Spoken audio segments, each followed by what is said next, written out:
मेरे पास 5 top level campus beauty roommates है। रोज रात सोने से पहले हमें पर्ची निकालनी पड़ती है, जिसका नाम निकलता है मुझे उसकी रजाई में सोना पड़ता है। मैं बेड पर लेटा हुआ था और अंधेरे में मुझे सू याओ याओ के कातिलाना चेहरे की हल्की हल्की आउटलाइन दिख रही थी। वो मेरे एकदम पास थी। मैं साफ फील कर सकता था कि उसकी बॉडी हल्के हल्के कांप रही है। जानी पहचानी खुशबू। मैंने अपनी शर्ट की कॉलर उठाकर सूंघी। मुझे तो इसमें कोई ऐसी खास महक नहीं आई, पर खुशबू और बदबू की बात चले तो मेरा दिमाग अचानक आज दोपहर वाले उस सड़ी हुई बदबू वाले लौंग अवतियान पर चला गया। आज लौंग अवतियान की आफत वाली हरकतों से एक बात तो 100% क्लियर हो गई थी कि उसका टारगेट पक्का बाई टियान ही है। पता नहीं आजकल क्या अजीब अजीब भसड़ चल रही है। हालांकि मुझे उस सिस्टम वाले झोल का ठीक से कुछ आइडिया नहीं था, पर एक बात कंफर्म थी कि ये लौंग अवतियान सच में एक बहुत बड़ा बॉम्ब है। अगर ऐसी बात है तो मुझे भी उस बाई टियान नाम की आफत से दूर ही रहना। फंग भाई, मुझे अचानक फील हुआ कि सू याओ याओ ने मेरे हाथ को कस के पकड़ लिया है। याओ याओ, तुझे नींद नहीं आ रही क्या? उसकी चेस्ट की वो नरम फीलिंग मेरे हाथ पर टच हो रही थी, जिससे एक सेकंड के लिए मेरा दिमाग ब्लैंक हो गया। मैं तुम्हारा टेस्ट चेक करना चाहती हूँ। सू याओ याओ की गर्म सांसें सीधा मेरे चेहरे पर टकरा रही थी। क्या? मैंने घबराकर अपना थूक निगला। मेरे कान इतने गर्म हो गए थे जैसे अभी आग लग जाएगी। सू याओ याओ के होठ मेरे गले से सिर्फ आधा इंच दूर थे। उसकी चमकती हुई खूबसूरत आंखें बस मुझे ही ताड़े जा रही थी। वेट, तू कहीं मुझे काटने तो नहीं वाली ना? मेरी पीठ बेड के बोर्ड से चिपक चुकी थी। पीछे हटने का कोई रास्ता ही नहीं बचा था। सू याओ याओ ने अचानक अपना मुंह खोला और सीधा मेरे कॉलर बोन पर दांत गाड़ दिए। उसने ना ज्यादा जोर से काटा, ना ज्यादा हल्के से।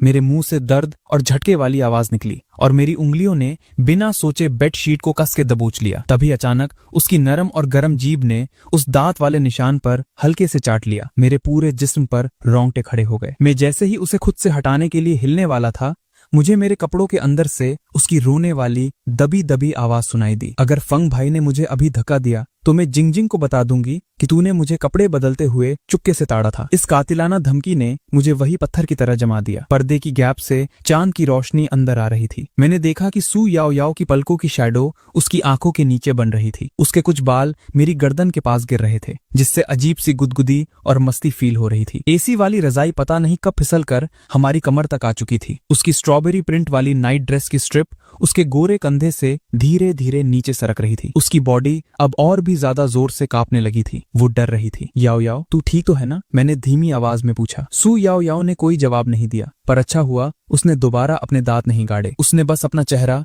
मेरी गर्दन में छुपा लिया। उसकी सांसें बहुत तेज और अजीब चल रही थी। उसकी उंगलियों ने मेरी टी शर्ट का कोना इतनी जोर से पकड़ा हुआ था जैसे उसे डर हो कि मैं अचानक हवा में गायब हो जाऊंगा। सिस्टम, तू आखिर पीछे से क्या झोल मचा रहा है? मुझे अचानक एक आइडिया आया। होस्ट, आपको आखिर मेरी याद आ ही गई। रोना आ रहा है खुशी से। सिस्टम ने 1 सेकंड में रिप्लाई मारा। भाई, तू एक सिस्टम है, ये सस्ती नौटंकी बंद करेगा थोड़ी? क्योंकि होस्ट नहीं तो मुझे म्यूट कर दिया था। मैं चुप रह रहकर मरने वाला था। ये सू याओ याओ को अचानक क्या हो गया है? क्या हो गया? होस्ट, आप क्या बात कर रहे हो? ये सब तेरा किया धरा नहीं है। ये सू याओ याओ पता नहीं किसी ज़ॉम्बी की तरह म्यूटेट हो गई है और मुझे ऐसे पकड़ के बैठी है जैसे छोड़ेगी ही नहीं। बिल्कुल नहीं होस्ट, मेरे पास इस दुनिया के किसी भी इंसान को कंट्रोल करने का कोई पावर नहीं है। सिस्टम की आवाज एकदम क्लियर और डायरेक्ट थी। सुनकर लग नहीं रहा था कि वो झूठ फेंक रहा है। इसलिए मैं आपको 100% गारंटी से बता रहा हूँ कि ये लड़की खुद अपनी मर्जी से आपसे आकर चिपकी है। होस्ट, आप तो बस चुपके चुपके मजे लो, पर आखिर क्यों? मेरा दिमाग इस झोल को सॉल्व ही नहीं कर पा रहा था। ये तो मुझे भी नहीं पता। होस्ट,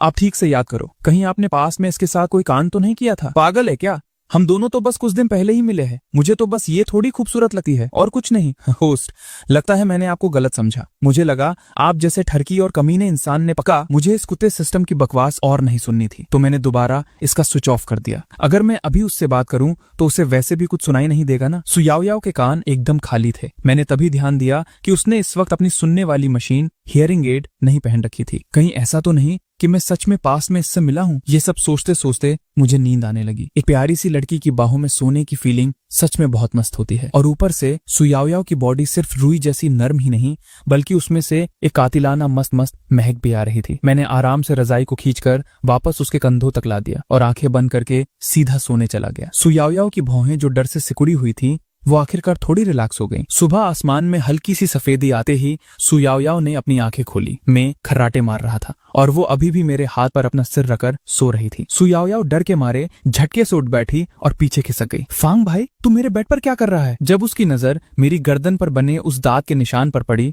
तब जाकर उसे कल रात वाला पूरा कांड याद आया। पहले तो ठीक था, पर जैसे ही उसे अपनी कल रात वाली हरकतें याद आई, उसका चेहरा एक सेकंड में शर्म से टमाटर बन गया और कानों तक लाल हो गया। सु याओयाओ, तूने ये क्या कांड कर दिया? सु याओयाओ को इतनी शर्म आ रही थी कि बस उसे जमीन में कोई गड्ढा मिल जाए और वो उसमें घुस जाए। मैंने सोते सोते करवट ली। मेरे मुंह से नींद में कुछ बड़बड़ाने की आवाज आ रही थी। सु याओयाओ ने जल्दी से अपना हियरिंग एड पहना और मेरे कान के एकदम पास आ गई ताकि सुन सके मैं क्या बड़बड़ा रहा हूँ। मैं पहले उसका अटैक डॉज करूंगा, मैंने नींद में अजीब आवाज में बोला। क्या? सु याओयाओ थोड़ा और पास आ गई। मैंने अचानक नींद में जोर से चिल्लाया। सु याओयाओ की डर के मारे वापस हवा टाइट हो गई, पर अगले ही सेकंड उसके चेहरे पर वही प्यारी और मीठी स्माइल आ गई। फांग भाई, तू सोते टाइम सच में बिल्कुल छोटे बच्चे जैसा लगता है। सु याओयाओ अपने घुटने पकड़कर बैठी रही और शांति से बस मुझे ताड़ती रही। ऐसे ठीक टाइम पर मुझे कुछ भी क्यों याद नहीं आ रहा। उसका चेहरा थोड़ा उदास और मायूस सा हो गया। पास्ट में मैं आखिर कैसा इंसान था? सु याओयाओ ने हल्के से मेरा एक हाथ उठाया, थोड़ा डरते हुए सोचा और फिर मेरे हाथ को अपने गाल पर रख लिया। कितना गर्म और नरम है, बिल्कुल उस सपने की तरह। फांग भाई, आखिर तू है कौन? मुझे शायद नींद में थोड़ा फील हुआ तो मैंने बड़बड़ाते हुए बोला, तंग मत कर यार। सु याओयाओ ने डर के मारे झटके से अपना हाथ पीछे खींचा। उसका दिल जोर से धड़कने लगा। उसने अपनी सांस रोक ली और कुछ सेकंड्स वेट किया। जब उसने देखा कि मैं नहीं उठ रहा हूं, तब जाकर उसने राहत की सांस ली। मैं ये क्या हरकत कर रही हूँ? सु याओयाओ ने शर्म से अपना मुंह दोनों हाथों से ढक लिया। उसे लग रहा था जैसे वो कोई डरपोक स्टॉकर बन गई हो। वो उठी और उसने सोचा कि जाकर ठंडे पानी से मुंह धो ले ताकि उसका दिमाग ठीक हो सके। वो जैसे ही बाथरूम के दरवाजे तक पहुंची, उसे अचानक अपने पीछे से कपड़ों के हिलने की आवाज आई। उसने पीछे मुड़कर देखा तो मैं अपनी आंखें मसलते हुए उठकर बैठ रहा था। याओयाओ, मेरी आवाज में नींद वाली भारीपन थी। साफ दिख रहा था कि मैं ठीक से नहीं उठा हूं। सु याओयाओ वही पत्थर की तरह जम गई। उसका दिल एक सेकंड के लिए धड़कना भूल गया। उसने जबरदस्ती एक स्माइल बनाई और ठीक दिखने का नाटक करते हुए बोली, गुड मॉर्निंग फैंग भाई। मैंने एक बड़ी उबासी ली, अपने बाल खुजलाए और नींद में बोला, तू सच में बहुत जल्दी उठी है यार। मुझे आदत है, सु याओयाओ हकलाते हुए बोली। उसका चेहरा वापस लाल हो गया। मैंने हाँ में सिर हिलाया। मुझे उसकी इस टेंशन का कोई आइडिया नहीं था। मैंने अंगड़ाई ली, बेड से उतरा और उसके सामने गया। कल रात ठीक से नींद आई? मैंने तुझे ज्यादा क्राउड तो नहीं किया ना? मैंने अपना सिर खुजलाते हुए थोड़ा ऑकवर्ड फील करके पूछा। सु याओयाओ का चेहरा एकदम आग की तरह लाल हो गया। उसने सिर झुका लिया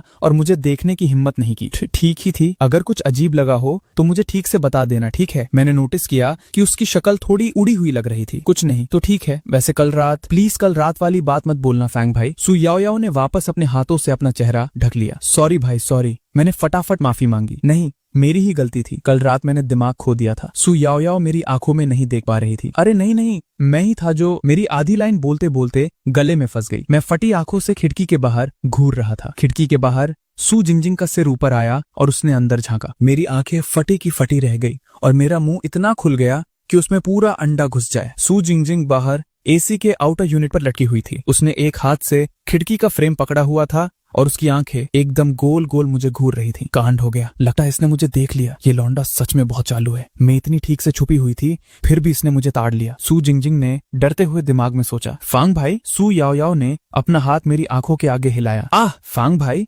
तू पक्का अभी भी कल रात वाली बात के बारे में सोच रहा है ना? बहुत खराब है तू। सु याओयाओ ने मेरा शौक वाला एक्सप्रेशन देखकर नखरे से कहा। मैंने जोर से अपनी आंखें मसली और वापस खिड़की की तरफ देखा, पर इस बार वहां कुछ नहीं था। बड़ा अजीब है, मुझे ऐसा क्यों लगा जैसे मैंने खिड़की के बाहर किसी का साया देखा हो। मैं आराम से खिड़की की तरफ चला। वो इधर आ रहा है। खिड़की के ठीक नीचे अपना सिर छुपाकर बैठी सु जिंगजिंग ने मेरे कदमों की आवाज सुनी और अपनी कमर पर बंधी हुई कटाना को टाइट पकड़ लिया। मैंने खिड़की के पास जाकर उसे धकेल कर खोल दिया। सुबह की मस्त धूप एक सेकंड में पूरे रूम में भर गई। मैंने अपना सिर बाहर निकालकर झांका, पर खिड़की के बाहर खाली एसी यूनिट और दूर दूर तक कॉलेज के व्यू के अलावा वहां कुछ नहीं था। अजीब है, क्या मेरी आंखों का वहम था? मैंने अपना सिर खुजलाते हुए खुद से बोला। सु याओयाओ मेरे पीछे खड़ी थी। उसने थोड़ा कंफ्यूज होकर पूछा, फांग भाई तू क्या देख रहा है? कुछ नहीं, मुझे लगा खिड़की के बाहर कुछ है, शायद वहम था। मैंने पलटकर हंसते हुए बात क्लियर की। उधर सु जिंगजिंग थर्ड फ्लोर पर गिर चुकी थी। उसकी आधी तलवार दीवार में धंस गई थी और उसके सिर पर खिड़की की वजह से एक बहुत बड़ा गुम्बद निकल आया था। सु जिंगजिंग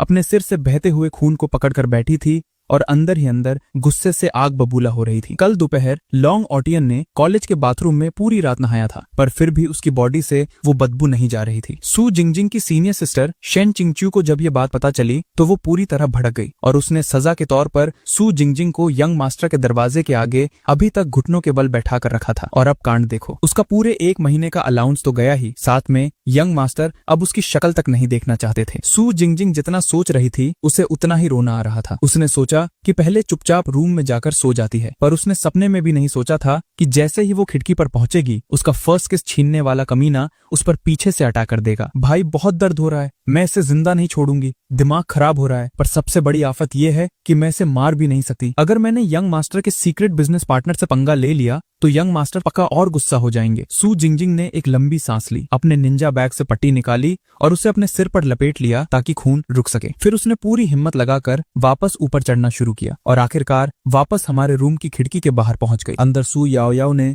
अपना सिर झुकाया। उसकी उंगलियां डर और शर्म से एक दूसरे में उलझ रही थीं। साफ दिख रहा था कि वो कल रात वाले मैटर को लेकर अभी भी ऑकवर्ड है। वो फोंग भाई, सू याओयाओ कुछ बोलना चाहती थी, पर उसकी आवाज एकदम धीमी और दबी हुई निकली। ये देखकर मैंने जल्दी से अपने हाथ हिलाए और बोला, याओयाओ, कल रात को जो भी हुआ उसे हम भूल जाते हैं, तू चिल रहे, मैं किसी से एक शब्द नहीं कहूंगा। नहीं, मुझे थोड़ी सर्दी लग रही है, तो फिर मैं खिड़की बंद कर देता हूँ। उसके बाद मैंने फैट करके एक झटके में खिड़की बंद कर दी। बाहर सू जिंगजिंग को अचानक अपनी उंगलियों में जान निकाल देने वाला भयंकर दर्द फील हुआ। उसने चीखने से खुद को किसी तरह रोका और धर धराम करके वापस नीचे जा गिरी। अब ठीक है ना याओयाओ? फेंग भाई, तू सच में बहुत केयरिंग है, क्या तू थोड़ी कॉफी पीना चाहेगा? मैं अपने घर से लाई थी। सू जिंगजिंग गुस्से से पागल हो रही थी। उसकी उंगलियां पूरी तरह टेढ़ी हो चुकी थीं और उनसे खून टपक रहा था। उसने अपना खून साफ किया। उसकी नाक गुस्से से लाल हो चुकी थी। बदला लेने की आग में वो वापस ऊपर चढ़ने लगी। फेंग युआन कमीने कही के, इस बार दूसरी खिड़की से जाऊंगी, वो वाली खिड़की पक्का पनौती है। उसने खिड़की चेंज की, बस वो अंदर घुसने ही वाली थी कि इधर मैं बालकनी में कॉफी बनाकर रेडी था। मैंने कप उठाया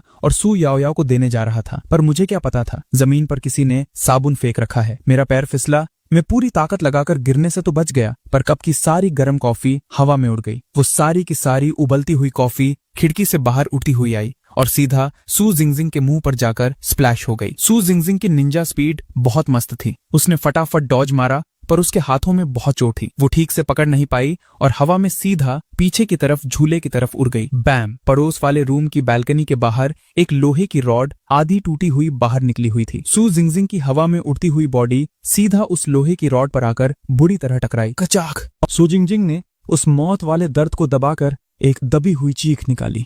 उसने साफ साफ अपनी पसलियों के टूटने की आवाज सुनी थी। सू जिंगजिंग की बॉडी अब हॉस्टल की बिल्डिंग के बाहर हवा में लटक रही थी। ऐसा लग रहा था जैसे किसी ने बॉडी के अंदर चाकू घुसा दिया हो। दर्द के मारे उसके माथे पर ठंडे पसीने निकल आए थे। उसने दोनों हाथों से पूरी जान लगाकर रॉड को पकड़ लिया और उसके अंदर की आग लिमिट क्रॉस कर चुकी थी। वो जैसे ही थोड़ी पावर लगाती, उसकी टूटी हुई पसलियां सीधा उसके इंटरनल ऑर्गन में चुकी। पर निंजा तो निंजा होती है। सू जिंगजिंग ने अपने भयंकर जुनून से दोबारा ऊपर चढ़ना शुरू किया। एक बार, दूसरी बार, बार बार। फेंग युआन, तूने पूरी हद पार कर दी है, मैं आज तेरा कीमा बनाकर ही रहूंगी। सू जिंगजिंग ने अपनी आखिरी सांस तक की ताकत लगाकर अपनी कताना बाहर निकाली और एक जंप मार के सीधा बालकनी के अंदर कूद पड़ी। और इधर अरे यार, मैं अभी गिरने से बचाना तो मैंने गुस्से में उस साबुन को लात मार के खिड़की के ठीक नीचे सरका दिया था। सू जिंगजिंग दर्द के मारे आधी बेहोश थी और उसका दिमाग ब्लैंक हो चुका था। उसने जंप करते वक्त नीचे देखा ही नहीं। उसने लैंडिंग की और उसका पैर सीधा उसी साबुन पर पड़ा। साबुन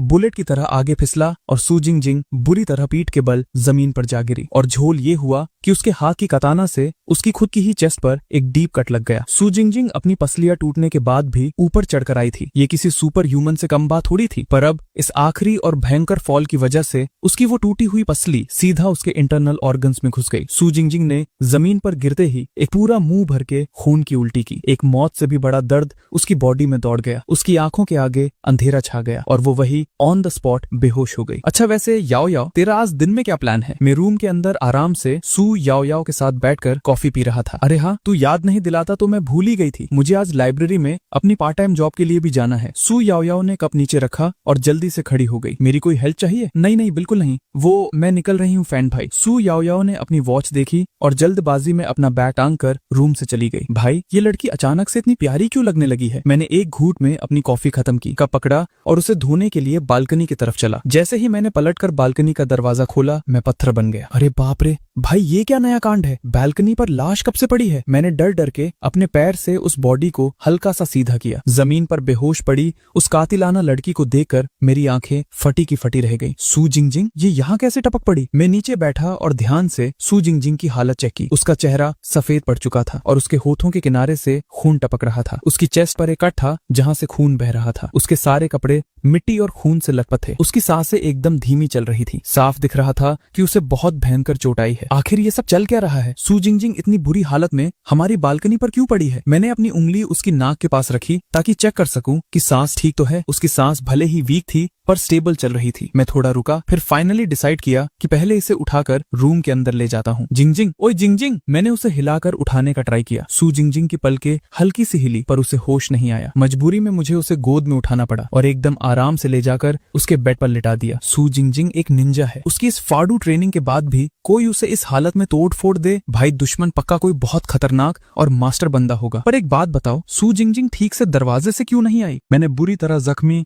सू जिंगजिंग को हॉस्पिटल पहुंचा दिया। हालांकि वो लॉन्ग आउथियन की चमची थी, पर ऐसी मरने वाली हालत में उसे थोड़ी न छोड़ सकता था। सू जिंगजिंग ने हॉस्पिटल के बेड पर हल्के से आंखें खोली। थोड़ा सा भी हिलने पर उसे भयंकर दर्द हो रहा था। वो सिर्फ अपनी आंखें घुमाकर ही आसपास का सीन चेक कर सकती थी। मैंने अभी तक ध्यान नहीं दिया था कि वो होश में आ चुकी है। मैं बगल में एक स्टूल पर बैठकर पूरे फोकस से गेम पेलने में बिजी था। भाई कितनी बड़ी बेइज्जती है, सच में मौत से बदतर बेइज्जती। सू जिंगजिंग दिमाग में रोते हुए सोच रही थी। लॉन्ग फैमिली ने इतने साल मुझे ट्रेन किया, मैंने दिन रात पसीना बहाकर इतनी भयंकर निंजा ट्रेनिंग की और आज मैं सिर्फ एक खिड़की के पल्लों से हार गई। अब मैं किस मुंह से यंग मास्टर के सामने जाऊंगी? खट खट खट, खिड़की के बाहर से अचानक किसी के नॉक करने की आवाज आई। मैंने हैरानी से अपना सिर उठाया। अगले ही सेकंड एक फाड़ू लड़की एकदम निंजा स्टाइल में खिड़की से अंदर कूदी। जिंगर, तू यहाँ है? Ginger, ginger! मैं कुछ समझ पाता उससे पहले ही उस आफत ने आकर मुझे सीधा जमीन पर धक्का मारकर गिरा दिया। आउच! मैंने देखा एक लंबे बालों वाली लड़की सू जिंगजिंग के बेड के पास भागकर गई। वो बहुत ज्यादा टेंशन में लग रही थी। चिंचू दीदी, आप यहाँ कैसे? सू जिंगजिंग ने किसी तरह उठकर उसे देखा। मुझे अचानक फील हुआ कि तेरा चक्रा एकदम डाउन हो गया है, तो मैं फटाफट तुझे ढूंढने निकल आई। शेन चिंक्यू ने उसकी चोटों को चेक करते हुए डर के कहा, कौन है? किसने तेरी ऐसी हालत की है? मैं उसे जिंदा नहीं छोड़ूंगी। शेन चिंक्यू अब गुस्से से पागल हो रही थी। चिंचू दीदी, वहाँ कौन है? मैं जमीन से बस उठने ही वाला था कि अचानक मेरी दोनों टांगों के बीच एकदम मौत वाली ठंडक फील हुई। एक शुरिकेन हवा को फाड़ता हुआ आया और सीधा मेरी दोनों टांगों के ठीक बीच जमीन के अंदर घुस गया। भाई मेरी तो आत्मा ही बॉडी छोड़ने वाली थी। शेन चिंक्यू पीछे मुड़ी, अपनी कताना निकाली और सीधा मेरी आंखों के ठीक आगे पॉइंट कर दी। बॉस, शांत शांत हो जाओ, मैं कोई विलन नहीं हूँ। मैंने दोनों हाथ ऊपर उठाकर सरेंडर मारा। फेंग सर, आप यहाँ? शेन चिंक्यू मुझे देखकर एकदम शॉक रह गई। ये मुझे जानती है? मैंने ध्यान से इस लड़की की शक्ल देखी। अच्छा, ये तो वही लड़की है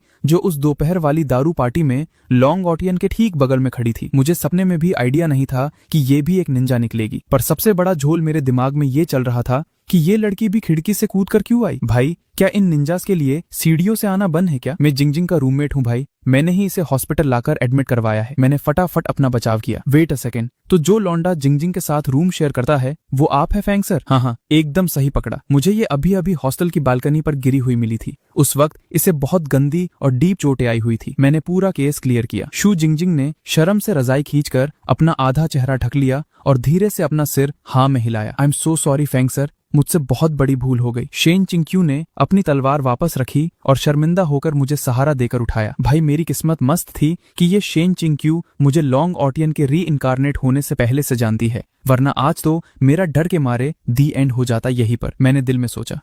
मैंने राहत की एक लंबी सांस ली और डरते डरते सीधा खड़ा हुआ। वैसे जिंगजिंग की ऐसी हालत किस कमीने ने की है? एकदम सही पूछा। जिंगजिंग, क्या तुझे पता है कि वो सामने वाली पार्टी कौन थी? शेन चिंक्यू ने सीरियस होकर पूछा। कौन थी? दीदी, वो आपकी आफत ठीक तुम्हारे बगल में ही खड़ी है। शू चिंगजिंग ने रोते हुए मन में सोचा, पर उसे समझ नहीं आ रहा था कि वो ये सब बेइज्जती आखिर एक्सप्लेन कैसे करे। वो सीधे सीधे ये थोड़ी बोल सकती थी कि मैं बस हॉस्टल में सोने जाना चाहती थी और अजीब तरीके से बार बार अपने ही रूम की खिड़कियों और साबुन से पिटकर मेरी ये टटी हालत हो गई। शू जिंगजिंग ने ना में अपना सिर हिलाया। नहीं नहीं, अगर मैंने सच बता दिया तो चिंगचू दीदी मुझे एक नंबर की बेवकूफ और छपरी समझेगी। शन चिंगचू ने शू जिंगजिंग को सिर हिलाते हुए देखा तो उसे लगा कि उसने सवाल का आंसर ना में दिया है। उसका चेहरा और भी डेंजर हो गया। क्या दुश्मन साइड में लोग ज्यादा थे? नहीं, बस एक ही बंदा था। अगर ऐसी बात है तो वो आदमी कम से कम कोई जोनिंग तो पक्का होगा। ऐसा नहीं है। शू जिंगजिंग का चेहरा शर्म से लाल पड़ गया। जोनिंग नहीं है तो क्या एम्बू लेवल का मॉन्स्टर था? शन चिंगचू की तो हवा ही टाइट हो गई। मैटर बहुत सीरियस और डीप हो गया है। जियांगचंग सिटी में इतने खतरनाक एम्बू लेवल के मास्टर्स कब से आ गए? कहीं कोई नई डार्क फोर्स तो लॉन्ग फैमिली के पीछे नहीं पड़ गई? शन चिंगचू ने अपनी भौहें सिकोड़ी और टेंशन में बोली, फेंग सर, ये मामला लॉन्ग फैमिली का टॉप सीक्रेट केस है, तो क्या आप प्लीज थोड़ी देर के लिए बाहर जाएंगे? बिल्कुल भाई, मैं वापस कॉलेज जा रहा हूँ। मेरा तो कब से वहां से पतली गली पकड़ने का मन था। ये दोनों की दोनों लॉन्ग आउथियां की पक्की चमचिया है। अगर मैं यहाँ रुका और इन दोनों ने आपस में इन्फो शेयर कर ली तो क्या पता अगले ही पल इनका तेवर बदल जाए और ये मुझ पर अटैक कर दे। मेरे गेट से निकलते ही शन चिंगचू ने दरवाजा अंदर से फट से लॉक किया, सारे पर्दे खींच दिए और बेड के नीचे और टॉयलेट में स्कैनिंग मारने लगी। शू जिंगजिंग उसकी इन एक्स्ट्रा अलर्ट हरकतों को कंफ्यूज होकर घूर रही थी। चिंगचू दीदी, ये तुम क्या जासूसी कर रही हो? शन चिंगचू ने कोई जवाब नहीं दिया। जब उसने 100% कंफर्म कर लिया कि रूम एकदम सेफ है, तब जाकर वो भयंकर टेंशन में शू जिंगजिंग के बेड के पास आई। जिंगजिंग, ये केस सच में किसी बड़ी मौत जैसा भयंकर है, शन चिंगचू ने एकदम फुसफुसाते हुए और डेंजर टोन में बोला। शू जिंगजिंग ने अपने होठ चबाए, थोड़ा डरते हुए आगे आई और बोली, चिंगचू दीदी, सच बोलूं तो मुझे किसी मास्टर या एम्बू निंजा ने ठीक नहीं किया है। शन चिंगचू की आंखें फटी की फटी रह गई। तो फिर आखिर किसने छीला है तुझे? शू जिंगजिंग ने शर्म से अपना सिर झुकाया और एकदम मच्छर जैसी पतली आवाज में बोली, वो मैं बस गलती से अपने ही हॉस्टल की खिड़की से पिट गई थी। क्या? शन चिंगचू का दिमाग ही हिल गया। बस इतनी सी ढीठ बात? शू जिंगजिंग का चेहरा टमाटर से भी ज्यादा गर्म हो गया। उसने धीरे से सिर हिलाया और आज सुबह का पूरा कॉमेडी वाला कांड सुनाना शुरू किया। शन चिंगचू आधी स्टोरी सुनते ही जोर जोर से मजे लेकर हंसने लगी। शू जिंगजिंग बेचारी को इतनी भयंकर शर्म आई कि लग रहा था बस जमीन फट जाए और वो वही दफन हो जाए। चिंगचू दीदी, तुम हंस रही हो? यहाँ चोट से मेरी जान निकल रही है। शन चिंगचू ने बड़ी मुश्किल से अपनी हंसी रोकी और हल्के से उसके सिर पर थपथपाया। ठीक है, तू पूरा किस्सा तो बता। शू जिंगजिंग लगातार अपनी पूरी ट्रेजेडी की स्क्रिप्ट सुनाती रही। शन चिंगचू सुनते सुनते वापस अपनी मुस्कान दबा नहीं पाई। अरे यार चिंगचू दीदी, अगर तुम फिर हंसी तो मैं मरते दम तक बात नहीं करूंगी। शू जिंगजिंग ने गुस्से में मुंह फुला लिया। अच्छा ठीक है मेरी माँ, नहीं हंसूंगी। तो तू अब आराम से अपना दवाई पानी करवा। इस हफ्ते कोई भी मिशन या ड्यूटी के बारे में सोचने की जरूरत नहीं है। शन चिंगचू ने ऑर्डर दिया। नहीं दीदी, मैं ठीक हो चुकी हूँ लगभग। तुम प्लीज यंग मास्टर को मत बताना, वरना वो पक्का वापस गुस्सा हो जाएंगे। तू ना हमेशा जिद दिखाती है। चिल मार, मैं यंग मास्टर को कुछ नहीं बताऊंगी, पर सबसे पहले तुझे ठीक होना पड़ेगा। मैं ध्यान रखूंगी। शू जिंगजिंग ने एकदम सीरियस होकर प्रॉमिस किया। वैसे मुझे सपने में भी अंदाजा नहीं था कि तुम्हारे हॉस्टल में जो लल्ला रहता है वो फेंग फैमिली का बड़ा साहिबजादा निकलेगा। देख के तो यही लगता है कि तू और फेंग सर आपस में काफी क्लोज और सेट हो। मैं और वो क्लोज, वो एक नंबर का ठरकी, बेशरम और कचरा इंसान है। खास करके उस दिन का चूसने वाला कांड याद करके शू जिंगजिंग गुस्से में अपने दांत पीसने लगी। पर चिंगचू दीदी, तुम इस फेंग युआन को कैसे ठीक से जानती हो? ये सवाल सुनते ही शेन चिंगक्यू के चेहरे पर एकदम मोहल्ले वाली आंटी गॉसिप वाली स्माइल आ गई। छोटी जिंग, ये फैंग सर कोई आम लल्ला नहीं है। क्यों? बस अंधा पैसा ही तो है इसके बाप के पास। जिंगजिंग तू सच में अभी बहुत बच्ची और एकदम मासूम है। ये फैंग युआन हमारे यंग मास्टर का देवता है। क्या फैला, हमारे यंग मास्टर इन पर लटू है? एक तरफा प्यार, पर दोनों तो लड़के हैं ना बॉस। शू जिंगजिंग का दिमाग चकरा गया। टस्क टस्क, इसीलिए तो बोलती हूँ तुझे दुनियादारी का जीरो नॉलेज है। लड़के भी तो एक दूसरे के साथ सीन सेट कर सकते हैं। तू खुद अपना दिमाग चला। यंग मास्टर इतने अमीर होकर अचानक से इस जियांगचन यूनिवर्सिटी में एडमिशन क्यों लेंगे? क्या पता वो दोनों अंदर ही अंदर ऑलरेडी एक कपल बन चुके हो। शेन चिंगचू बेड पर आगे आई और मजे से शू जिंगजिंग को देखने लगी। यंग मास्टर और फैंग युआन के बीच में ऐसी वाली सेटिंग है। अच्छा, तो ये झोल था पूरा। इसीलिए फैंग युआन हमेशा चौड़ में बोल रहा था कि वो दोनों सीक्रेट बिजनेस पार्टनर्स हैं। शू जिंगजिंग की फ्यूज हुई ट्यूबलाइट आखिर जल ही गई। तभी मैं सोचूं, यंग मास्टर ने अचानक मुझे उसी रूम में क्यों फिट किया? इसका मतलब यंग मास्टर को पहले से ठीक से पता था कि फैंग युआन वही सोया करेगा। अब मेरे दिमाग में सारे डॉट कनेक्ट हो गए। अच्छू। हॉस्पिटल के ग्राउंड फ्लोर पर पहुंचते ही मैंने एक भयंकर जोर की छींक मारी। मेरी ऐसी की तैसी। मुझे अंदर से कोई डेंजर और पनौती वाली फीलिंग क्यों आ रही है? मैं चलते चलते पूरे केस इसको दिमाग में प्रोसेस करने लगा। भसड़ अब सच में बहुत ज्यादा डेंजर लेवल पर जा रही है। मुझे लगा था शू जिंगजिंग अकेली अपने आप में एक टॉप निंजा है, पर कॉलेज में कोई और भी बड़ा बाप बैठा है जिसने उसे इतनी गंदी तरह ठीक कर दिया। खैर, मुझे इस झोल से क्या, लॉन्ग फैमिली का कांड हो या इन निंजास की आपस की मौत की लड़ाई, मेरी प्रॉब्लम थोड़ी ना है। मुझे तो बस किसी भी हाल में इस पागल लॉन्ग आउतियन से 1000 किलोमीटर दूर रहना है। मैंने चलते हुए अपना फोन निकाला तो देखा कि कॉन्टैक्ट्स लिस्ट में एक नई नोटिफिकेशन पॉपअप हुई थी। शू जिंगजिंग ने तुम्हें फ्रेंड रिक्वेस्ट भेजी है। ये आफत अचानक मुझे ऐड क्यों कर रही है? कहीं इन्हें मुझ पर डाउट तो नहीं हो रहा? मैंने थोड़ा दिमाग चलाया और सेफली रिक्वेस्ट एक्सेप्ट कर ली। अगले ही सेकंड शू जिंगजिंग का मैसेज टपका, आई एम सॉरी। है, इसमें अचानक माफी क्यों मांग ली? उसका अगला मैसेज और लंबा था। पहले मुझे बहुत सी सच्चाई क्लियर नहीं थी, इसलिए मैं तुम्हारे साथ बहुत बेशर्मी से बिहेव करती थी। मैं उम्मीद करती हूँ कि तुम मुझे माफ कर दोगे।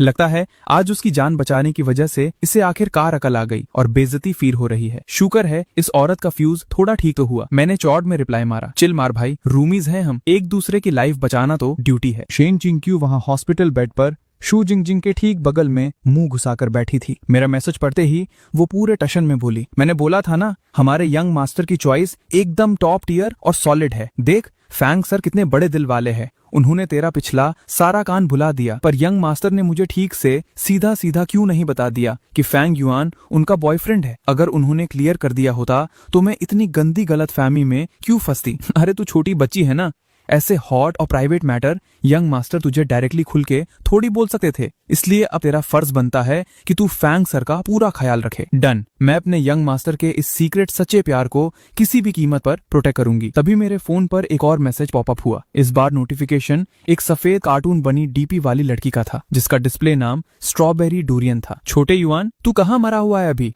मैं हॉस्पिटल में हूँ, मैंने ठीक से सच बता दिया। तू हॉस्पिटल में क्या कांड कर रहा है? तबीयत बिगड़ गई क्या तेरी? इसको शू जिंगजिंग का निंजा वाला मामला पता नहीं है, ना ही बताऊं तो ठीक है। मैंने थोड़ा दिमाग लगाया और रिप्लाई किया, मेरा एक दोस्त अचानक बीमार हो गया था तो उसे एडमिट करवाने आ गया था। तेरा वो दोस्त कोई लड़की है क्या? बाप रे, इसे ठीक से कैसे पता चला? कहीं मेरे फोन में कोई हैकर तो नहीं घुसा? मैंने घबरा कर फटाफट टाइप किया, नहीं तो क्या तेरा हॉस्पिटल का झोल निपट गया? हाँ, लगभग। मैंने थोड़ा कंफ्यूज होकर भेजा, तो चुपचाप फटाफट कॉलेज वापस आ जा, बहुत अर्जेंट सीन है, हद से ज्यादा अर्जेंट, पूरी आग लगी हुई है। ऐसी क्या मौत आ गई भाई? सीधा पॉइंट बताना। अरे नौटंकी बंद कर और फटाफट उड़ते हुए आ जा, मैं मेन गेट पर तेरा वेट कर रही हूँ। अगर ठीक 15 मिनट में तू यहाँ लैंड नहीं हुआ ना, तो बेटा समझ लेना आज तेरी मौत पक्की है। टियान टियन, तो ये था तेरा अर्जेंट काम? मैंने अपने सामने खड़ी बाई टियान टियन को देखा। क्यों, क्या इस महान रानी का सामान उठाना कोई अर्जेंट काम नहीं है?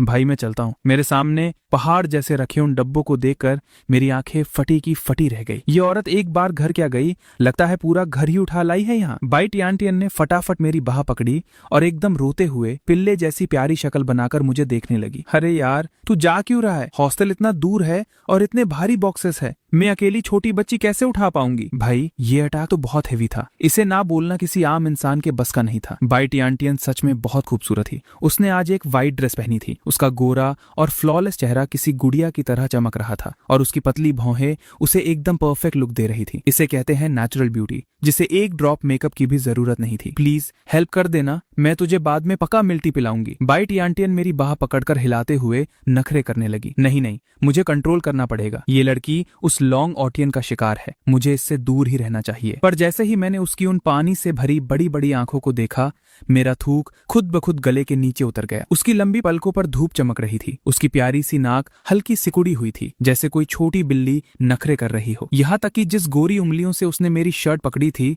वो भी एकदम पिंकिश और क्यूट थी। खत्म, मैं पूरी तरह फंस गया था। अगर ऐसी बात है तो मैं हेल्प कर देता हूँ। तू बेस्ट है शाओ युआनजी। ओए, इसका मतलब ये नहीं कि सारा लोड मैं अकेला उठाऊंगा। अरे बिल्कुल नहीं, मैं इतनी भी आलसी नहीं हूँ। चल पहले ये बॉक्स उठाते हैं, तू इधर से पकड़, मैं उधर से। बाई टियान टियन ने अपनी स्लीव फोल्ड करने की एक्टिंग की और मेरे साथ बॉक्स उठाने लग गई। हालांकि डब्बे उतने भी भारी नहीं थे, पर बाई टियान टियन की हालत खराब हो रही थी। उसका चेहरा टमाटर जैसा लाल हो चुका था और वो मुश्किल से एक एक कदम आगे बढ़ा रही थी। अरे यार, मेरी तो जान निकल गई, उसने हाफते हुए कंप्लेन की। मैंने थककर उसे देखा। भाई ये सामान तेरा ही है? हाँ, अगर तू नहीं होता ना तो मैं इतनी भारी चीज को हाथ भी नहीं लगाती। उसने पाउट बनाकर कहा, ठीक है, एक काम कर, तू छोटे बॉक्सेस उठा ले, मैं इस बड़े वाले को ऊपर ले जाता हूँ। ऐसे रुक रुक कर चलेंगे तो कल सुबह तक हॉस्टल पहुंचेंगे। ठीक है, जैसी तेरी मर्जी। बाई टियांटियन एकदम प्यारी बच्ची बनके सिर हिलाने लगी। मैंने एक लंबी सांस ली और दोनों हाथों से बॉक्स को ठीक नीचे से पकड़कर अपनी छाती से लगा लिया ताकि बैलेंस बना रहे। बॉक्स उतना भारी नहीं था पर बड़ा बहुत था, तो आगे का रास्ता ठीक से नहीं दिख रहा था। मैं बस ध्यान से अपने कदम बढ़ा रहा था और बाई टियांटियन एक छोटा सा बॉक्स पकड़कर मेरे पीछे कूदती हुई गाने गाती हुई आ रही थी। वैसे कल रात तेरा और याओ याओ दीदी का सीन कैसा रहा? बाई टियांटियन ने अपना सिर उठाकर पूछा। ठीक ही था। मैंने झटके से अपनी कॉलर ठीक की। मेरी कॉलर बोन पर अभी भी सू याओ याओ के काटने का निशान हल्के से फील हो रहा था। अचानक क्यों पूछ रही है? कल रात रूम में बस तू और याओ याओ दीदी अकेले थे ना? तुम दोनों एक साथ एक ही बेड पर सोए क्या? हाँ, सोए थे। हाँ, मुझे पता था पक्का यही होगा। बाई टियांटियन की आंखों में अचानक एक अजीब सी चिड़चिड़ी जेलसी आ गई। ये तो पर्ची के हिसाब से हुआ ना, इसमें मेरी क्या गलती है? मैं कल रात तेरे बेड पे थोड़ी ना सो सकता था। मैंने कब बोला कि तू नहीं सो सकता था? बाई टियांटियन की आवाज इतनी धीमी और दबी हुई आई कि ठीक से सुनाई भी नहीं दी। तू क्या बोली? मैंने पीछे मुड़कर देखने की कोशिश की। मैं बोल रही हूँ, जल्दी चल बेवकूफ। बाई टियांटियन ने एक हाथ से हल्के से मेरा चेहरा आगे की तरफ वापस घुमा दिया। कैसा अजीब इंसान है ये, हमेशा दिमाग गर्म करता है, वो अंदर ही अंदर सोच रही थी। खैर, मुझे पता है इस डरपोक और फटू के अंदर इतनी हिम्मत नहीं है कि ये याओ याओ दीदी के साथ कुछ कांड करे, पर आज रातों इसकी बारी लिंगलिंग दीदी के साथ सोने की है। और लिंगलिंग दीदी का फिगर तो आग है, ये पक्का उन्हें बिना पल के झपकाए घूरेगा। अरे यार, ये जो भी करे मुझे उससे क्या, मैं इसके बारे में क्यों दिमाग खराब कर रही हूँ? मैंने अचानक अपने कदम रोक लिए। बाई टियांटियन ध्यान नहीं दे रही थी और सीधा मेरे पीछे आकर धराम से टकराई। आउच! कमीने फांग युआ, अचानक ब्रेक क्यों मारी तूने? बाई टियांटियन अपना सिर पकड़कर शिकायत करने लगी। टियांटियन, एक काम करते हैं, हम दूसरे गेट से हॉस्टल के अंदर चलते हैं। क्यों? बाई टियांटियन ने मेरे पीछे से आधा सिर बाहर निकाल कर देखा। हॉस्टल के बिल्डिंग के ठीक नीचे लॉन्ग आउतियन हाथ में एक फूलों का गुलदस्ता पकड़े खड़ा था। उसने आसपास के बहुत से लोगों का ध्यान खींच रखा था। ये आफत का मारा यहाँ क्यों आ गया? सिस्टम, क्या ये ट्रिक सच में ठीक काम करेगी ना? लॉन्ग आउतियन ने अपनी स्लीव्स ठीक की और अपने बाल सेट किए। वो थोड़ा नर्वस लग रहा था। 100% कंफर्म होस्ट, आप बस मेरे बताए हुए स्टेप्स फॉलो करो। ये कैंपस ब्यूटी पक्का आपके जाल में फंस जाएगी। लॉन्ग आउतियन पिछली 2 बार जब रिकारनिएट होकर दूसरी दुनिया में गया था, वो दोनों फैंटेसी / मार्शल आर्ट्स वाली दुनिया थी। वहां उसके टास्क्स एकदम सिंपल थे। किसी जीनियस बच्चे को उसके बचपन में ही मार डालो। और क्योंकि लॉन्ग आउतियन बहुत ही कातिलाना इंसान था और किसी को जिंदा नहीं छोड़ता था, उसे हमेशा S लेवल रेटिंग मिलती थी। एक बार उसने अपने दुश्मन के पूरे खानदान का दी एंड कर दिया था। पर जब वो वहां से निकलने वाला था, उसने देखा कि टेबल के नीचे एक बच्चा डर के छुपा हुआ है। उसने नीचे बैठकर उस बच्चे से ठीक विलन वाले स्टाइल में कहा था, बेटा, मैं जब तेरी उम्र का था तो तुझसे कई गुना मस्त छुपना जानता था। अगली बार जब हम मिलेंगे मैं तुझे सच में टपका दूंगा। ये बोलकर वो पलटा। बच्चा कांपते हुए टेबल से बाहर आया, पर लॉन्ग आउतियन ने अचानक एक शैतानी हंसी के साथ वापस पलटकर उसे देखा और बोला, लो, हम दोबारा मिल गए। और उसे वही खत्म कर दिया। उस बच्चे को मारने के बाद वो वहां से नहीं गया, बल्कि वही एक कोने में अंधेरे में छुप गया। नॉर्मल ऐसी सिचुएशन में असली हीरो आकर बॉडी पकड़कर रोता है, और ठीक वही हुआ। एक और बच्चा वहां आकर रोने लगा। लॉन्ग आउतियन ठीक उसके सामने प्रकट हुआ। बच्चा डरते हुए बोला, सिग्नल मत खराब कर। पर लॉन्ग आउतियन ने बिना कोई फालतू बात सुने सीधा चाकू चला दिया, ये सोचकर कि शायद इसका दिल राइट साइड हो। किसी नॉवल में उसने पढ़ा था। उसने लेफ्ट राइट दोनों जगह चाकू घुसाया और आखिर में पैर के तलवे में भी मार दिया ताकि कोई रिस्क ना रहे। इसको निपटाने के बाद वो फिर उसी कोने में छुपा कि क्या पता कोई और आ जाए। उसका लक फाड़ू था। एक और बच्चा आया। इस बार लॉन्ग आउतियन ने उसके सामने एक चाकू और एक कैंडी रखी। अगर इसने बिना सोते चाकू चुना, मतलब इसके अंदर मौत की आग है, इसे जिंदा नहीं छोड़ना चाहिए। अगर इसने कैंडी चुनी, मतलब ये अंदर से बहुत शाना है, इसे बिल्कुल नहीं छोड़ना चाहिए। अगर दोनों चुने, मतलब अंधा लालच है, इसे टपकाना ही पड़ेगा। अगर दोनों नहीं चुने, मतलब इसमें पहले से ही बगावत भरा है, इसे तो पक्का मारना पड़ेगा। आखिर में उस बच्चे ने अपनी आखिरी सांस लेने से ठीक पहले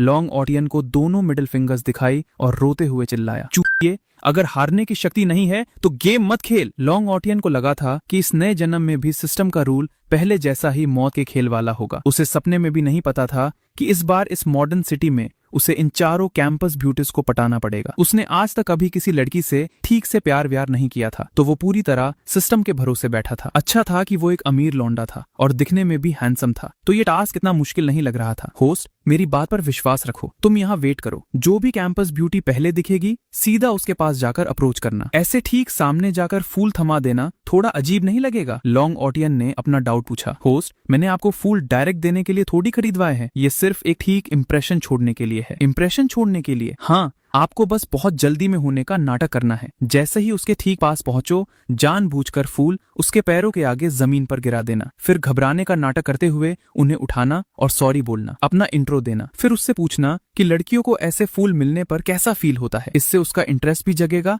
और ज्यादा फेक भी नहीं लगेगा। ये एक क्लासिक एक्सीडेंटल रोमांस वाली ट्रिक है, 100% काम करती है। सिस्टम ने फुल कॉन्फिडेंस में बोला, भाई साहब सुनने में तो सॉलिड लग रहा है। लॉन्ग ऑटियन ने सिर हिलाया और हॉस्टल के गेट को घूरने लगा, मन ही मन दुआ करते हुए कि कोई ब्यूटी जल्दी बाहर आए। मे और बाई टियान टियान हॉस्टल के पास एक पेड़ के पीछे छुपकर उसकी हरकतें देख रहे थे। ये आदमी यहाँ क्या नया कांड कर रहा है? बाई टियान टियान ने भौहें सिकोड़ी और धीरे से बड़बड़ाई, पता नहीं, पर उसके हाथ में जो फूल है मुझे नहीं लगता वो किसी लड़के को देने लाया है। मैंने अपनी आंखों को छोटा करके आइडिया लगाया, तो किसके लिए लाया है? बाई टियान टियान ने मेरी तरफ देखा। शायद तेरे लिए, मैंने थोड़ा सोचकर हिंट दिया। मेरे लिए? बाई टियान टियान की आंखें फटी की फटी रह गई और फिर उसके चेहरे पर एकदम उल्टी वाली एक्सप्रेशन आ गई। मुझे बिल्कुल नहीं चाहिए। मैंने एक बार बाई टियान टियान को देखा और फिर दूर खड़े लॉन्ग आउतियन को। मैं दिमाग चला रहा था कि इस प्रॉब्लम से आराम से कैसे बचा जाए। एक काम करते हैं, हम पीछे वाले रास्ते से चलते हैं। मैंने आइडिया दिया। पीछे से क्यों जाए? ये हमारा हॉस्टल है, हम क्यों उससे डरकर भागें? बाई तियन तियन ने मुंह फुलाया।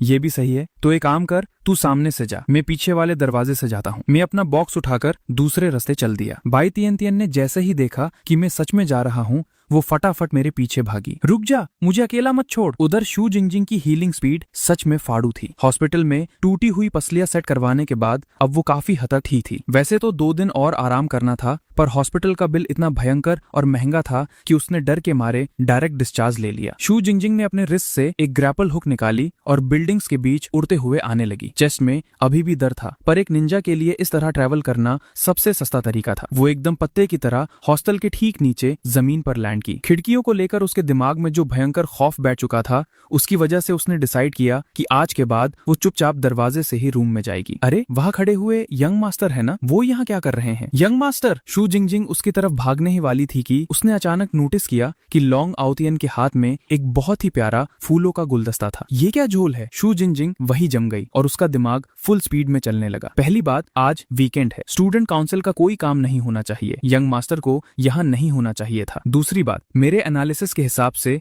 यंग मास्टर के हाथ में फूल है और एकदम वीआईपी पैकिंग वाले, और आज वो प्रॉपरली ड्रेस्ड भी है। वो पक्का किसी का वेट कर रहे हैं। वेट, मुझे समझ आ गया, सच सिर्फ एक है। यंग मास्टर पक्का यहाँ फैंग युआन को ढूंढने आए हैं। वो सच में एक साथ ठीक सेट हो चुके हैं। यंग मास्टर सच में बहुत रोमांटिक है। नहीं, मैं किसी को भी उनके इस रोमांस के बीच में नहीं आने दूंगी। शू जिंगजिंग ने आसमान में जंप मारी, स्टूडेंट काउंसिल के ऑफिस पर लैंड की, 2 नो एंट्री के बैरिकेड्स चुराए और वापस आकर हॉस्टल की बिल्डिंग के आगे रास्ते पर दोनों तरफ सेट कर दिए। अब कोई दिक्कत नहीं होगी। ऐसा करके मैंने यंग मास्टर की पक्का सॉलिड हेल्प कर दी है। पता नहीं यंग मास्टर जब जानेंगे तो मेरी कितनी तारीफ करेंगे। इतने बेकार टाइम के बाद आखिरकार मुझे लग रहा है कि मेरा भी कोई यूज है। उधर से ही लिंगलिंग अपनी मोटरसाइकिल चलाती हुई आई तो उसे नो एंट्री का बोर्ड दिखा। आगे वाला रास्ता क्यों बंद है? लिंगलिंग दीदी, आप आ गई? जिंगजिंग, तू यहाँ क्या कर रही है और तेरे सिर पर यह चोट कैसे लगी? ही लिंगलिंग ने नोटिस किया कि शू जिंगजिंग के सिर पर पट्टी बंधी है, पर उसकी हमेशा वाली ठंडी और स्ट्रिक्ट निंजा वाइब के बजाय वो अभी बहुत ज्यादा खुश और स्माइल करती हुई लग रही थी। मैं यहाँ एक बहुत इंपॉर्टेंट काम कर रही हूँ। रही बात चोट की, वो उतनी इंपॉर्टेंट नहीं है। ठीक है, तू अपना काम कर, मुझे अब लगता है पीछे वाले दरवाजे से बाइक घुमानी पड़ेगी। ही लिंगलिंग ने अपनी बाइक का हैंडल मोड़ लिया और पीछे वाले गेट की तरफ चली गई। ये सब कांड करने के बाद शू जिंगजिंग खुशी खुशी एक साइड में छुप गई और लॉन्ग आउतियन और फैंग युआन की रोमांटिक डेट का वेट करने लगी। 4 घंटे बाद मेरी ऐसी की तैसी, ये क्या हो रहा है? एक भी कैंपस ब्यूटी अभी तक यहाँ क्यों नहीं दिखी? लॉन्ग आउतियन धूप में खड़ा पागल हो रहा था और गुस्से से फट रहा था। कहाँ है? कहाँ चली गई? हम सब रूम में खड़े थे और देख रहे थे कि बाई तियन तियन अपने लाए हुए डब्बों में पागलों की तरह कुछ ढूंढ रही है। तियन तियन, तू किस सरप्राइज की बात कर रही है? सू याओ याओ ने क्यूरियोसिटी से पूछा। टाइम आने पर तुम सबको पता चल जाएगा। बाई तियन तियन ने एक शैतानी स्माइल दी और अपना सामान ढूंढना जारी रखा। इतनी रात हो गई है, ये सू जिंगजिंग अभी तक वापस क्यों नहीं आई? टोंग नाना थोड़ी टेंशन में लग रही थी। मैंने थोड़ी देर पहले उसे बिल्डिंग के नीचे देखा था, शायद स्टूडेंट काउंसिल के किसी काम में बिजी थी। ही लिंगलिंग ने बीच में बोला। स्टूडेंट काउंसिल का आज कोई काम ही नहीं है और हॉस्टल का गेट बंद होने का टाइम भी होने वाला है। कहीं जिंगजिंग किसी आफत में तो नहीं फंस गई? मेरी सोच में भसड़ मची हुई थी कि आखिर ये लड़की अस्पताल से वापस कब आई और अब कहाँ गायब है। फेंग युआन, तू नीचे जाकर देख कर आ। टोंग नाना ने अपनी भौहें सिकोड़ी। मैं जाऊँ? मैं तो अभी अभी नहा कर आया हूँ यार। अगर तू जाकर जिंगजिंग को वापस नहीं लाया ना, तो आज रात तू मेरे बेड पर सोने का ख्वाब छोड़ दे। जाकर टॉयलेट में सो जाना। ही लिंगलिंग ने मेरे कान के पास आकर धीरे से धमकी दी। ठीक है, जा रहा हूँ बाबा। मैंने फटाफट अपना जैकेट उठाया और पहन लिया। आखिर सू जिंगजिंग की बॉडी पर अभी भी चोटें थी और ऊपर से कॉलेज में उसके खतरनाक दुश्मन भी थे। वो मैं भी फेंग भाई के साथ चलती हूँ, मुझे भी जिंगजिंग की टेंशन हो रही है। सू याओ याओ खड़ी हो गई। ठीक है, तुम दोनों जल्दी जाना और जल्दी वापस आना। मैं और सू याओ याओ जल्दी से नीचे गए और बिल्डिंग के आसपास सू जिंगजिंग को ढूंढने लगे। जिंगजिंग, ओए जिंगजिंग तू कहाँ है? हम दोनों धीमी आवाज में आवाज लगाते हुए ढूंढ रहे थे। रात की चांदनी कॉलेज के रास्तों पर पड़ रही थी और आसपास एकदम अजीब सा सन्नाटा था। सू याओ याओ ठीक मेरे पीछे पीछे चल रही थी। उसकी भौएं फिक्र से सिकुड़ी हुई थी। मैं बीच बीच में पलटकर उसे देख लेता था। चांद की रोशनी में उसका साइड प्रोफाइल एकदम कातिलाना लग रहा था। उसकी मस्त नाक और हल्के से पुट किए हुए होठ किसी का भी दिल पिघला दे। याओ याओ, एक काम करते हैं, हम अलग अलग रास्तों पर ढूंढते हैं, जल्दी मिल जाएगी। मैंने आइडिया दिया। सू याओ याओ ने सिर हिलाकर मना कर दिया और धीमी आवाज में बोली, नहीं, अगर कोई डेंजर आ गया तो क्या करेंगे? हमारा साथ रहना ही ठीक है। मैंने थोड़ा सोचा और मुझे उसकी बात सही लगी। अगर सू जिंगजिंग को मारने वाला निंजा वापस आ गया तो सच में मैटर हैवी हो जाएगा। ठीक है, तो हम आगे चलकर देखते हैं। याओ याओ, क्या तू थोड़ा ज्यादा ही चिपक कर नहीं चल रही? मुझे फील हुआ कि सू याओ याओ ने मेरा हाथ पकड़ लिया है और पूरी तरह मुझ पर झुक रही है। सू याओ याओ का चेहरा लाल हो गया पर उसने मेरा हाथ नहीं छोड़ा। पता नहीं क्यों, कल रात जो कांड हुआ था उसके बाद से उसके अंदर मुझसे और चिपकने की अजीब सी चाहत बढ़ गई थी। मुझे बस थोड़ा डर लग रहा है। फोंग भाई, प्लीज मुझे दूर मत करना, मैं दरख्वास्त करती हूँ। अंधेरे में उसकी आवाज थोड़ी कांप रही थी। मैंने धीरे से अपना हाथ उसकी पकड़ से बाहर निकाल लिया। सू याओ याओ को अचानक सीने में एक भारीपन फील हुआ। उसकी आंखें गीली हो गई। तो क्या सच में वैसा ही है? उसने मायूसी से अपना सिर झुका लिया। क्या ऐसे चलने से तेरा डर थोड़ा कम होगा याओ याओ? मैंने अपने हाथ से हल्के से सू याओ याओ की कलाई पकड़ ली। मेरा हाथ गर्म था और मैंने बहुत नरम तरीके से पकड़ा था ताकि उसे चोट ना लगे। सू याओ याओ एक सेकंड के लिए जम गई। उसके अंदर का सारा दुख एक पल में हवा हो गया। उसकी गालों पर वापस से ब्लश आ गया और उसके दिल की धड़कन बुलेट ट्रेन बन गई। फोंग भाई, चल, इस तरह तू डर नहीं लगेगा ना? मैंने कूल दिखने का नाटक किया पर असल में मेरा दिल भी बुरी तरह धड़क रहा था। सू याओ याओ की कलाई इतनी पतली और स्किन इतनी स्मूथ थी कि लग रहा था थोड़ा जोर से पकड़ा तो टूट जाएगी। चल, जल्दी से जिंगजिंग को ढूंढकर वापस चलते हैं। सू याओ याओ ने जोर से सिर हिलाया और अपने आंखों के कोने साफ किए। आखिरकार हम दोनों को शू जिंगजिंग एक बड़े पेड़ के नीचे मिल गई। वो पेड़ से लकर बैठी थी और उसने अपनी कताना को कस के गले लगाया हुआ था। वो एकदम बिना हिले डोले पड़ी थी। मैंने सू याओ याओ का हाथ छोड़ा और भागकर शू जिंगजिंग के पास गया। Jingjing, Jingjing! मैंने उसके कंधे जोर से हिलाए पर उसका सिर बस इधर उधर झूल रहा था। कोई रिएक्शन नहीं। कांड हो गया, हम लेट हो गए। फांग भाई, कहीं ऐसा तो नहीं कि जिंगजिंग बस सो रही है? सू याओ याओ ने मुझे टोकते हुए कहा। मैंने तब नोटिस किया कि शू जिंगजिंग के मुंह से थूक टपक रहा था। तेरी ऐसी की तैसी, फोकट में डरा ही दिया था। ये लड़की यहाँ सोने क्यों आई है? शू जिंगजिंग ने अपना चेहरा मेरे सीने पर रगड़ा और नींद में कुछ बड़बड़ाने लगी। यंग मास्टर, आपको हमेशा खुश रहना चाहिए। फिर उसने मेरी जैकेट से अपना थूक पोंछा और वापस खर्राटे मारने लगी। खैर चलो, शुक्र है ये पागल लड़की ठीक ठाक मिल गई। फैंग भाई, हम जल्दी से इसे वापस ले चलते हैं। हाँ, मैंने सोचा इसके हाथ उठाकर इसे कंधे पर डाल लूं, पर ये अपनी तलवार को इतनी जोर से पकड़े थी कि छोड़ ही नहीं रही थी। मुझे मजबूरी में पहले उसकी तलवार हटानी पड़ी। एक चमक आई। शू जिंगजिंग अचानक नींद में जोर से चिल्लाई और उसकी कताना एक सेकंड में म्यान से बाहर आ गई। अच्छा हुआ मेरा रिएक्शन स्पीड फास्ट था। मैंने तुरंत अपना सिर घुमाकर इस मौत के अटैक को डॉज कर लिया, पर बेचारी सू याओ याओ का लक इतना सॉलिड नहीं था। तलवार की हैंडल जब झटके से निकली तो ठीक उसके माथे पर जा लगी। कितने सारे तारे हैं। सू याओ याओ की आंखें ऊपर घूम गई और वो वही चक्कर खाकर बेहोश हो गई। मैं जमीन पर बैठा डर से कांप रहा था। सू याओ याओ जमीन पर पड़ी थी। उसके माथे पर एक गोल सा लाल निशान बन गया था और ये सारा झोल करने वाली शू जिंगजिंग अभी भी बिंदास सो रही थी। उसकी टांगे फैली हुई थी, एक हाथ में तलवार थी और दूसरे हाथ में म्यान। भाई साहब, मुझे सपने में भी अंदाजा नहीं था कि इसके पास नींद में भी ऑटो डिफेंस का सिस्टम है। ये तो गलत बात है भाई। अब मैं क्या करूं? जमीन पर दो दो कैंपस ब्यूटीज बेहोश पड़ी हैं। मेरा दिमाग ब्लैंक हो रहा था। पहले इसकी तलवार को यहाँ से हटाना पड़ेगा, वरना पता नहीं ये नींद में कब मुझे नया अटैक दे मारे। मैंने एक लकड़ी का डंडा उठाया और डरते डरते उसकी तलवार को साइड करने की कोशिश की। शू जिंगजिंग की बॉडी वापस हिली और उसने सीधा तलवार से उस डंडे पर एक स्लैश मारा। डंडा एक सेकंड में दो टुकड़े हो गया। मैंने इस चांस का फायदा उठाया और एक जोर की लात मारकर उसकी तलवार दूर फेंक दी।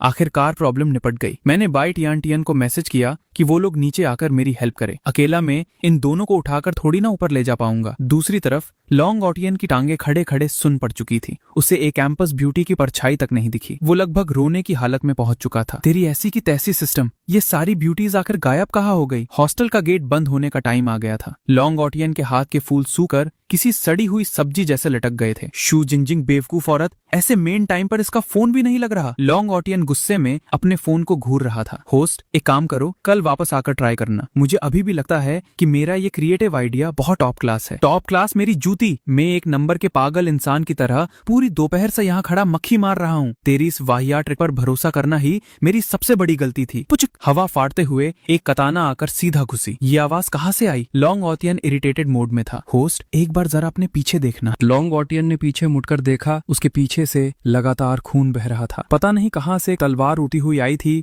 और सीधा उसके पीछे में धंस गई थी। लॉन्ग ऑटियन की दर्द भरी चीख पूरे हॉस्टल के नीचे गूंज उठी। वापस मेरे पास मैंने सू याओ याओ को उठाकर एक पेड़ के सहारे बिठा दिया था। बड़ा अजीब है, रात के टाइम मुर्गियां क्यों बांग दे रही है? आवाज तो ऐसी ही आई। ठीक उसी टाइम बाई टियान टियन और हे लिंगलिंग दोनों भागते हांफते वहां पहुंचे। फंग युआन, तूने आखिर क्या कांड किया है? इन दोनों के गुस्से भरे सवाल का मेरे पास कोई जवाब नहीं था। मैंने बोला, जो भी है, पहले इन दोनों को वापस ऊपर ले चलते हैं। गेट बंद होने का टाइम आ गया है। बहुत सारी जद्दोजहद के बाद हमने इन दोनों को ऊपर पहुंचाया। फेंग युआन, ठीक से पकड़ इसे। अगर तूने याओ याओ दीदी का सिर वापस कहीं लड़ा दिया ना, तो मैं तेरा दी एंड कर दूंगी। बाई टियान टियन दरवाजा खटखटाते हुए मुझे वॉर्न कर रही थी। हे लिंगलिंग मेरे पीछे थी। उसने सू जिंजिंग को अपनी पीठ पर उठाया हुआ था। उसकी सांस फूल रही थी। ये छोटी बच्ची इतनी भारी क्यों है? यंग मास्टर, मुझे थोड़ी देर और सोने दो। सू जिंजिंग ने हे लिंगलिंग की पीठ पर नींद में बड़बड़ाया। टांग नाना ने दरवाजा खोला और हमारी हालत देखकर उसकी आंखें फटी रह गईं। ये सब क्या भसड़ है? ये इनकी हालत कैसे हुई? उसने जल्दी से आकर हे लिंगलिंग की पीठ से सू जिंजिंग को उतारने में मदद की। मैंने सू याओ याओ को उसके बेड पर लिटाया और फिर सू जिंजिंग को उठाने में हेल्प करने चला गया। लॉन्ग ऑटियन की साइड वो हॉस्पिटल में अपना पिछवाड़ा पकड़कर दर्द से चीख रहा था। डॉक्टर ने भौहें सिकोड़ी और उसका जख्म ठीक करते हुए बोला, मुझे पता है तुम आजकल के जवान लौंडे अजीब अजीब गेम्स खेलते हो, पर थोड़ा तो दिमाग लगाया करो। ये एक चाकू है भाई, कुछ भी उठाकर थोड़ी ना पीछे घुसा दिया जाता है। लॉन्ग ऑटियन का गुस्से से खून खौल रहा था, पर पिछवाड़े का दर्द इतना भयंकर था कि उसकी आंखें ऊपर घूम रही थी और वो लगभग बेहोश होने वाला था। शेन चिंग्क्यू ऑपरेशन थिएटर के बाहर ड्यूटी पर खड़ी थी। आज दूसरी बार वो इस हॉस्पिटल में आई थी। दोपहर को सू जिंजिंग डिस्चार्ज हुई और अब रात को यंग मास्टर जख्मी हो गए। इस बार आखिर किसने अटैक किया? सच में इस जियांगचन यूनिवर्सिटी में बहुत खतरनाक मास्टर्स छुपे हुए हैं। वो हालांकि सिर्फ एक बॉडीगार्ड थी और लॉन्ग फैमिली के कोर्ट सीक्रेट्स नहीं जानती थी, पर उसे पता था कि लॉन्ग फैमिली ने अपनी तेज ग्रोथ की वजह से बहुत से दुश्मनों को पैदा कर लिया है। जब शेन चिंग्क्यू ने लॉन्ग ऑटियन को ढूंढा था तो वो लगभग मौत के कगार पर थे। उनके पिछवाड़े में चाकू घुसा हुआ था और हालत बहुत घटिया थी। यंग मास्टर के जख्म की डेप्थ को देखकर ऐसा लगता है कि उस मिस्टीरियस निंजा का टारगेट उनकी जान लेना नहीं था। ये एक तरह की धमकी और इंसल्ट थी। पर यह दुश्मन बहुत बड़ा ठरकी और अजीब इंसान है। उसको दूसरों के पीछे वाले दरवाजे में चाकू घुसाने का शौक है। और वापस मेरी साइड में शावर लेकर बाहर निकला, अपने नाइट क्लोथ्स पहनकर और अपना ब्लैंकेट कंधे पर डालकर धीरे धीरे हे लिंगलिंग के बेड के पास गया। लिंगलिंग क्लासमेट, तो मैं ऊपर आ रहा हूँ।